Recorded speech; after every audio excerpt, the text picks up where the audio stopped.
ஒரு குடும்பத்தை இழந்த நாய்க்குட்டியும் பூனைக்குட்டியும் யாருடைய ஆதரவும் இல்லாமல் தனிமையில வாழ்றாங்க. பசியில மிகவும் வாடி கஷ்டப்படுறாங்க.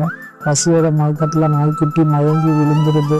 இதை பார்த்த பூனை கத்தி அழுது தன்னுடைய நண்பனுக்காக உணவு தேடி போகுது. அப்போ ஒரு சின்ன பையன் கையில ஒரு சாப்பாடு பாக்ஸை கொண்டு போறத பார்த்துட்டு அவனுடைய காலை பிடிச்சி கடிச்சு அவன்கிட்ட கத்தி கத்தி கேட்குது. இதை பின்னாடியே வாங்குற மாதிரி சைகை பண்ணி அவன் பார்த்துக்கிட்டு கத்திக்கிட்டே ஓடுது. இதை புரிஞ்சுக்கிட்ட பையன் அந்த பூனைக்குட்டி பின்னாடியே போறான். அங்க போய் பார்த்தா மயங்கி விழுந்த நாய்க்கிட்ட போய் அந்த பூனை நிற்கிது. அதை பார்த்து அந்த பையன் கண் கலங்கி போறான்.